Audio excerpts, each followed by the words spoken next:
For Britain's new professional cycling team, this was effectively stage one of the Tour de France. With their stars signing Bradley Wiggins on board, excitement and expectations were high. A team that has revolutionised British road cycling. And into this mix ride a generation of British cyclists who have the best chance ever of getting on the podium. Their ambitions are as high as the mountains they'll have to climb. Team Ineos loses its star rider. Thomas just can't match Pogacar's power. Rodriguez couldn't quite produce in the end.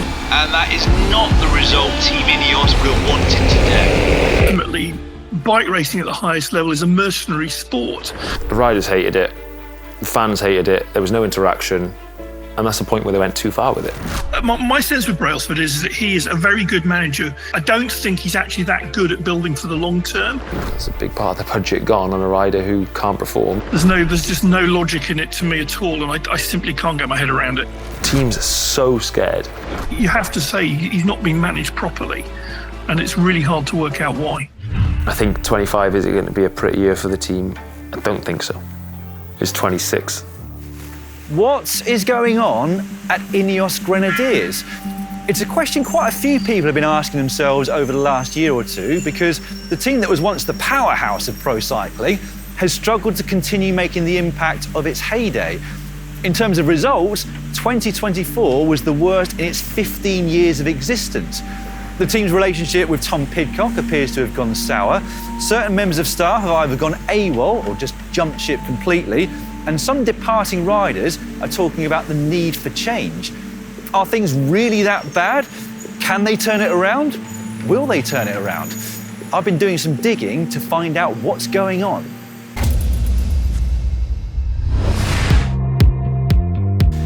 Ineos Grenadiers burst onto the cycling scene in 2010 as Team Sky, and they immediately ruffled a few feathers. So firstly, there was the controversial signing of Bradley Wiggins, who was wrestled out of an ongoing contract with Team Garmin Slipstream. Then the publicly aired ambition to win the Tour de France with a British rider within 5 years, which seemed pie in the sky at the time. And then the unveiling of their team bus, later known as the Death Star, a bus that was apparently bigger and better than any other team bus before it. They also irked a few riders and teams in the pro peloton by saying how they were going to change the game, go against tradition, do things differently, and become the biggest and best team in pro cycling. Oh, how we laughed. But in the end, it was them who had the last laugh, because Team Sky did change the game forever. Without their existence, professional cycling would not look like it does today. Froome's Team Sky bus was booed as it arrived at the finish line today. While good-humoured, it's hard to conceive that Anglo-French rivalry could get any stronger than this. There was a fair degree of scepticism in Europe. I mean, there was a lot of the traditionalists felt that, here are these guys who are going to come along and reinvent the wheel, do things that other teams were doing already and pretend that it was new, and do things which were new that other people weren't doing, that people question. I mean, one example of that was the mattresses and the beds. The fact that this team was suddenly bringing its own mattresses to races. The idea of the buses, everyone was used to the idea of big buses.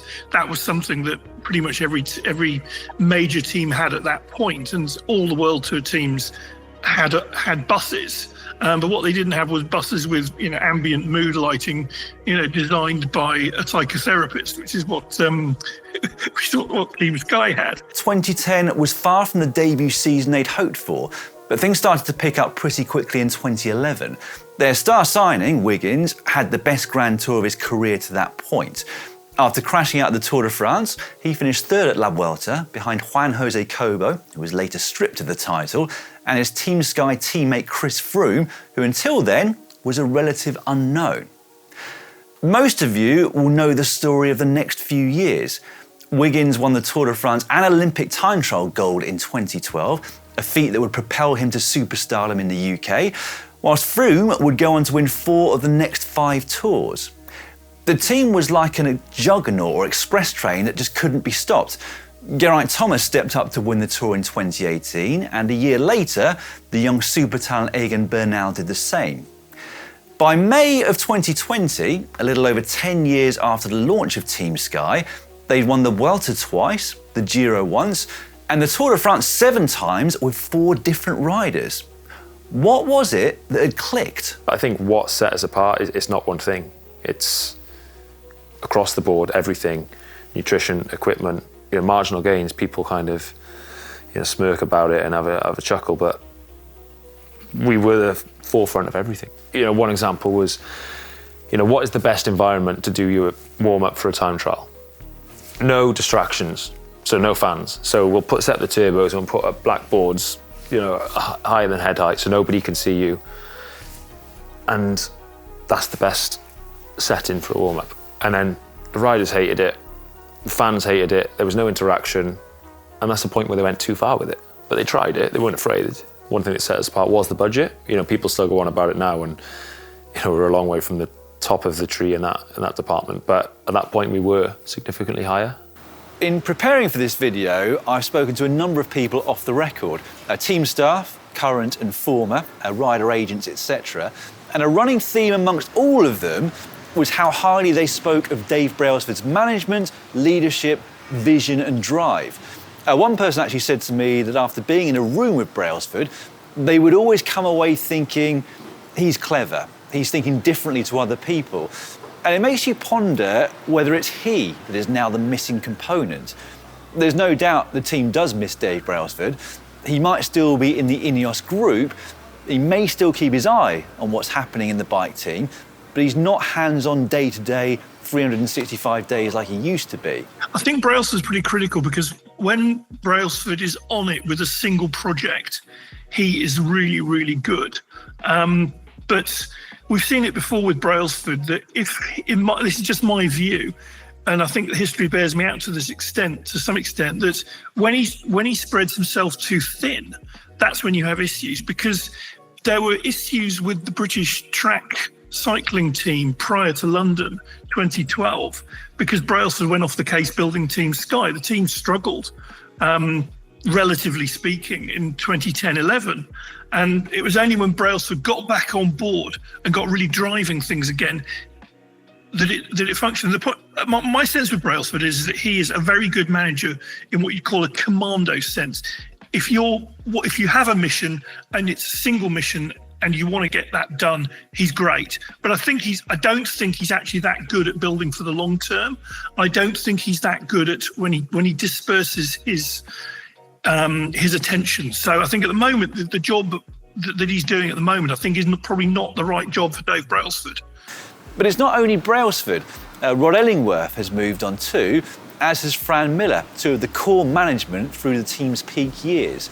And speaking to people within the team, it sounds as though each senior figure gets replaced by multiple personnel. The layers and strands of staff have become increasingly large and convoluted as the years have progressed. Now, early 2020 was the end of the Sky era, literally as Sky, the company, stepped away from their sponsorship, but also, in many fans' eyes, metaphorically as well. Since Sir Jim Radcliffe stepped in to take over lead sponsorship with Ineos midway through 2020, they've won a grand total of 2 Grand Tours. The Giro d'Italia in 2020 and 21 with Theo Gegenhardt and Egan Bernal respectively. And the latter is a very important name to keep in mind. In the 3 years since then, they have failed to win the Grand Tours they used to dominate, and this year, they've arguably had their worst season since the team came into existence. Geraint Thomas continues to perform. He was on the 3rd step of the podium at the Giro, but by the end of 2024, they'd had just 14 wins, and only 6 of them were at World Tour level. By comparison, in 2010, their relatively disappointing debut season, they also had 6 wins at World Tour level, but 25 in total. This graph shows their total number of wins per year, wins at World Tour level and general classification wins per season. 2012 was actually their peak in terms of number of wins and wins at World Tour level, but it was in 2018 that they really dominated stage racing, taking 10 GC wins, 7 of them at World Tour level. Now, I'll try to put their 2024 season into some kind of context.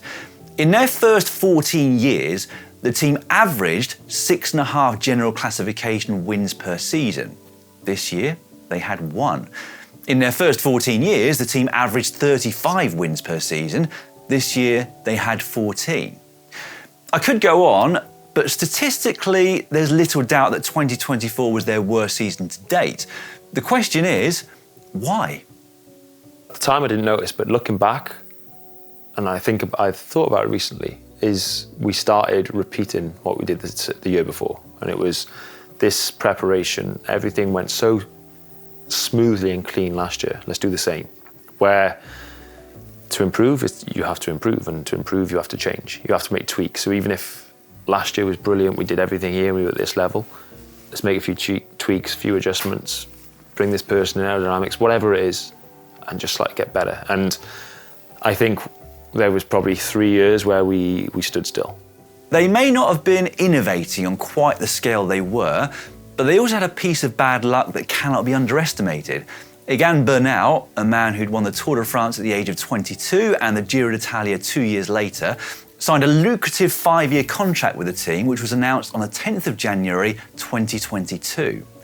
Exactly 2 weeks after that announcement, Bernal crashed into the back of a bus whilst out training with the team in Colombia, suffering injuries so horrendous they were initially feared life-threatening.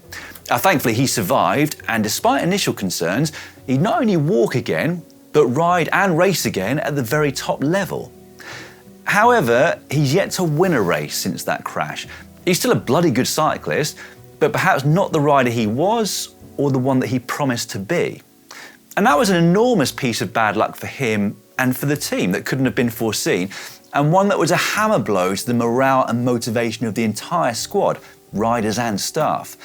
It's my understanding, having spoken to a couple of people who would know, that the team has continued to pay Bernal's salary in full, even though they could have reduced it without breaking any rules. Would Egan Bernal have won the Tour de France again without that crash? Or two people I spoke to who've worked with Bernal both felt he'd be competitive with the best in the mountains, even though he might not be in the time trials. If you sort of posit an alternative reality in which Bernal is still competing at the very highest level, he's still able to, let's say, minimum podium in the Grand Tours, then you're talking a different team, I think. Because obviously Thomas is still remarkably good for a guy his age. The fact that he can still push for the win push for the win because you're competing against Pogačar, but still podium in the Giro at his age, that's pretty remarkable. I think if you had Bernal functioning at pretty much the same level, that would create a whole different thing. But it's a question we'll never know the answer to. The fact remains, though, that it left the team without one of the so-called Galacticos of current pro cycling, but still paying someone Galactico levels of salary. And that is what those in the know feel is the biggest difference between where they're at now and where they were a few years ago. You know, as a team, your overall success really revolves around normally 2 riders, 3 riders. You know, not many teams have more than 2 or 3 top blokes. And then you build it around them, like a pyramid. You know, there's your top blokes, there's your Dominiques, there's your domestiques. And you just build up from there. And at kind of top of our triangle was Egan Bernal. He'd won the Tour, won the Giro, and it's like a horse race. You bet on your horse. You look at what he's done, but you're obviously paying a rider for what he's going to do. And it was a long-term 5-year salary and paid very handsomely, as he deserved every penny. And he crashed the January of the 5-year deal. And we talk about budgets, and there's a big part of the budget gone on a rider who can't perform through no fault of his own. He's coming back, deserves a lot of credit for what he's done, but he's not the rider he was before the crash. That's the way it is. He could have died. So you backed your horse, and he crashed weeks into a 5-year deal. And it's a contract's a contract. You've got to pay that rider for 5 years.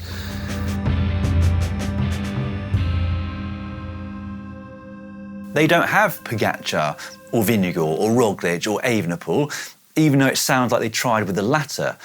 But without one of those four, it's currently very hard to win a Grand Tour. The bar has been raised a lot higher with the presence of Evenepoel and Pogačar.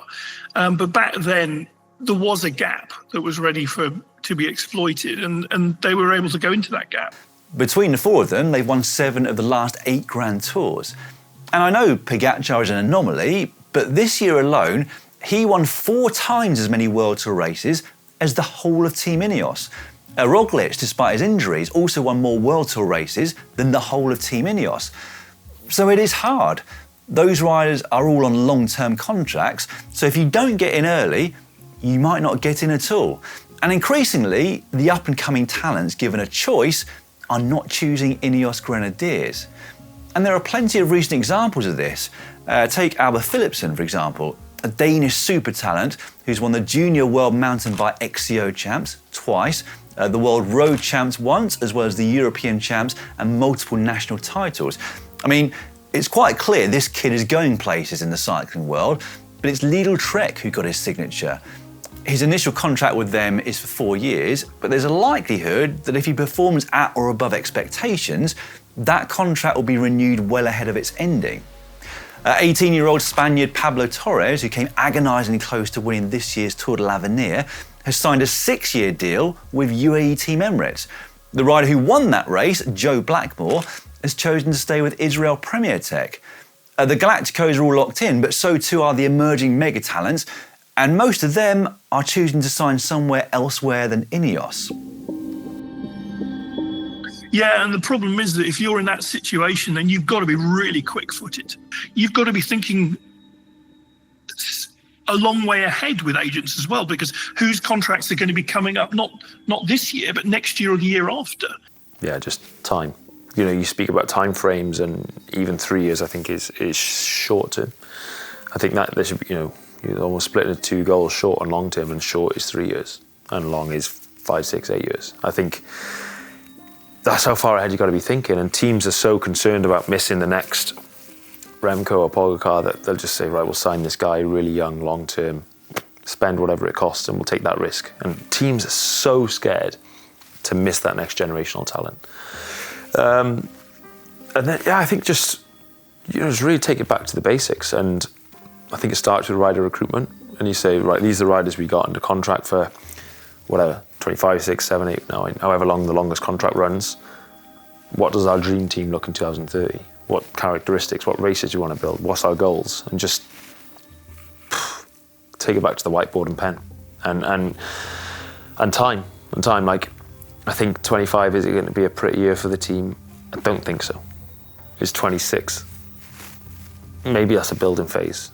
But, 27, 28, 29, with some of the riders we got, they'll then be in their prime, and they can, I believe, Josh Tarlin, for example, he can win Paris-Roubaix in his career. He can. He's got all the right characteristics. He's got the engine, he can ride a bike, he's switched on, he's smart. Build a team around him for the classics, he can win. So, right, what's that team look like? 2028, we want him to win Roubaix, and just taking it back, simplifying it all a bit and taking it back to the bare bones. And I think it starts at rider recruitment, and then from there you build your culture. It's clear that Ineos don't have the power they used to have. One agent actually told me that in their heyday, if Brailsford decided he wanted to temporarily stop negotiating contracts during the season, the whole transfer market would stop. Not just those involving Team Sky, the whole transfer market in cycling. Such was their power, such was their budget, Brailsford had the whole sport wrapped around his little finger. It's clear, though, that that is not the case anymore. It's very competitive out there. If you want to have the best guys, you've got to be able to just make a decision, snap. I'm not saying it's overnight necessarily, but you can't be leaden-footed. And I think you need that big guy with that autonomy to make those decisions. And he needs to be a big character who's prepared to take things on. I think Rod Ellingworth arguably was that character. But clearly, my sense would be that he wasn't doing it the way he wanted to. And right now, I don't see that figure there. But what of the other rider who signed a long-term contract with the team? Tom Pidcock. His credentials in all cycling disciplines at a young age singled him out as one of the potential Galacticos of the sport, but some might say he hasn't yet delivered on that expectation. But from what I found out, he has delivered on almost everything the team asked of him. The near-term goals decided between him and the team were Strade Bianche and Amstel Gold, both of which he's won, Liège-Bastogne-Liège, in which he's come second, and the mountain bike world and Olympic titles, both of which he's won. Add in the Alpe d'Huez Tour de France stage and a cyclocross world elite title, and it's hard to say he's not been delivering, even if he might not have made the impact on stage racing that some fans expected. So why has that relationship seemingly broken down? Well, we don't know exactly, but his non-selection for Lombardia by the team's senior management, plus his subsequent Instagram post on his own account and the one of his dogs, doesn't paint a very pretty picture. In the weeks since, it has been widely speculated that he would leave the team this winter, years in advance of his contract ending.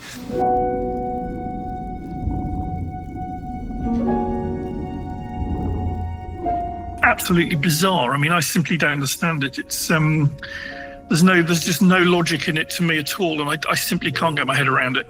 I haven't got any inside track on it. I think you're dealing with a strong personality in Tom Pidcock. You're also dealing with a rider who is possibly, what's the word? Does he want to be a road? Does he want to be a road rider? Does he want to be a mix like VDP? What does he want to be? I think maybe he's got to work that out. But ultimately, it comes down to how you manage that rider, and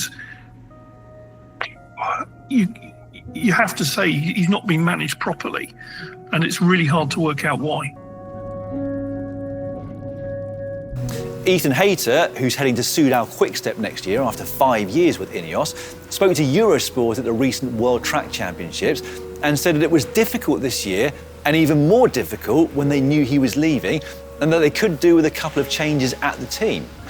Steve Cummings, director of racing at the team, hasn't been seen since he was unexpectedly left at home during the Tour de France this year, whilst aerodynamics and performance duo Dan Bigham and Johnny Whale both left the team in the middle of the summer to join Red Bull Bora Hansgrohe.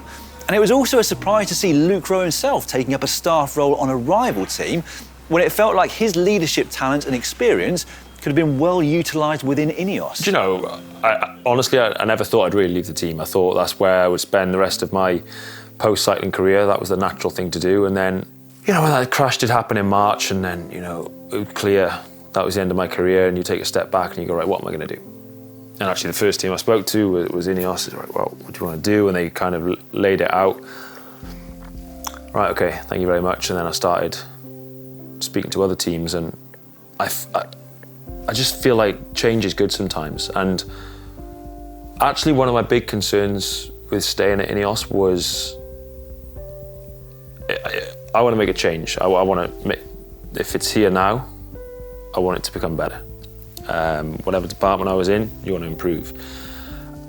And honestly, the biggest reason I was scared that if I wanted to make a change, it has to go through too many people and the change doesn't end up happening. So I just didn't want my time wasted. And that was my biggest fear. It wasn't financial. It wasn't any negativity towards an individual or a team as a whole. I've got a lot of time for them. In fact, yeah. But I was scared that I'd just get lost in a big organisation. But it's also it's almost more than a cycling team now. It's part of a global business, and it's one of, it's owned by Ineos. It's not sponsored by Ineos.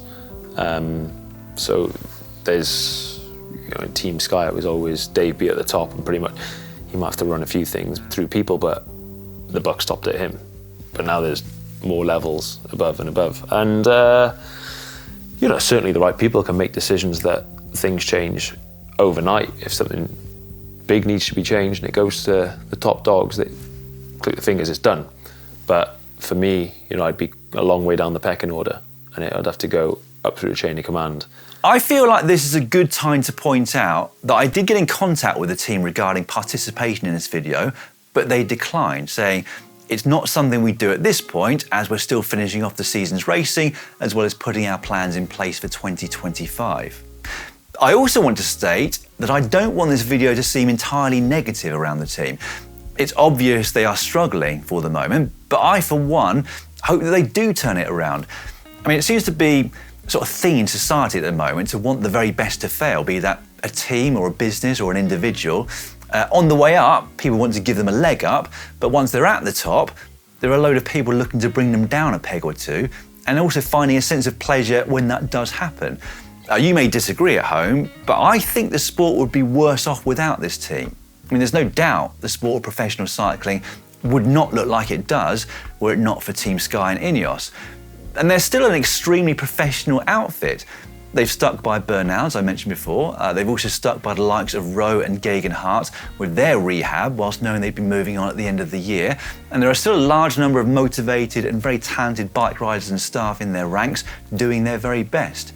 It might not be clicking right now like it used to, but that's not to say it can't be turned around. It might not happen quickly, but it can happen, and I hope it does. The sport as a whole would be worse off if we lost this team for good. And here in the UK, where the domestic scene is already in dire straits, it would be another hammer blow if we lost our only World Tour team. How can they turn it around? Well, not only do they not currently have one of the sport's best GC or Classics riders in their ranks, they also don't have one of the world's top sprinters, at least not one at the top of their game. I've always felt that, having a sprinter as a team is really, really helpful, because if you're talking about positive momentum, a sprinter, if he's going well, will always create that positive momentum. It's one reason to me why Alpecin are so good, because Alpecin is not just about VDP, it's about Philipsen. And the fact is that Philipsen takes the pressure of VDP in a fantastic way. And similarly, if you look at Quick-Step, one of the reasons why Quick-Step have always been good is because they've always managed to have good sprinters. They've always, and the point about a sprinter is that a sprinter creates that momentum, he creates that positive dynamic, because a sprinter is always picking up results. It's true that Ineos have never been a sprinters team as such. They've always been about GC and stage racing. But at the same time, the likes of Cavendish and Viviani have picked up a decent number of wins at the team when they were in their pomp. Now, Tim Berlier of Soudal Quick-Step has won more races this year than the whole of Team Ineos. A sprinter of his calibre would not only change the team's stats, but also the morale of the entire setup, I think. You can't underestimate the winning feeling and how that changes the whole outlook of a team.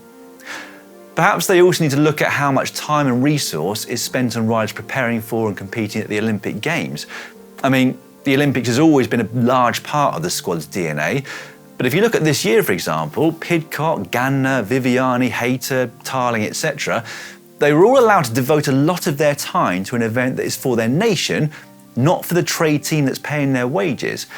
It's not that other teams don't allow their riders time to prepare for the Olympics, but it feels like Ineos go the extra mile. Well, perhaps that's commendable and should remain. Now, another key change since the team's inception is the slight loss of its British roots. If you look at that squad back in 2010, you had Wiggins, Thomas, Swift, Cummings, Stannard, Froome, etc. It had a real British foundation, and it was those riders who gave their biggest successes. Arguably, there's more young British talent out there than ever before, but Ineos are missing out on them or simply choosing not to sign them. Joe Blackmore, who I've already mentioned, has won 4 stage races this year, including the Tour de l'Avenir, but has signed with Israel Premier Tech through to the end of 2026. Stevie Williams is also at that team and won La Flèche Wallonne this year, as well as the Tour of Britain. Adam Yates has moved on from Ineos to work for Pogacar. Giro winner Teo Gegenhardt has gone to Lidl Trek. I think from where I'm sitting, Sky/Ineos have always had a problem with rider development. There's always been talents who you think should have gone a lot further and haven't. And the two that spring to mind are Peter Kennych. I mean, I could never work out why Kennych was not nurtured more. And sorry about this, Eddie Dunbar. Again, Dunbar, we've seen his potential this year, but he never fulfilled that potential at Sky/Ineos. And why? I mean, because, I think the problem there was that because you had that sole mission, they weren't focusing on other things. One solution that many people I spoke to talked about was having a development squad. And from what I understand, the plan is to have one in place for 2026. It will take some time, even once it's established, for the team to see a return on their investment. But a return to greatness is not going to happen overnight, is it? Just as their fall from the top didn't either. A decade and a half since Team Sky burst on the scene in 2010, the team has cemented itself as one of the best the sport has ever seen. Undeniably, it's changed the DNA of professional cycling, the way it looks, the way things are done, the way we view it. They spent an entire decade at the very top of their game, and whilst they have been hunted down, whilst they have been caught and surpassed, that's not to say that they can't turn it around. And I hope they do. We need to keep big sponsors in our sport. We need to have enough big budget teams to have some sort of spread of talent in professional cycling. Anyway, I'll finish this video by asking you for your thoughts. Where did it go wrong? Has it gone wrong? And if so, how do they turn it around? Let me know in the comment section down below. Right, if you have enjoyed this video, it would be massively appreciated if you could share it with anyone else that you think might be interested in it. And if you really like this video, there is now the option of giving us a super thanks. You'll find an icon just down here. Thanks for watching, everyone.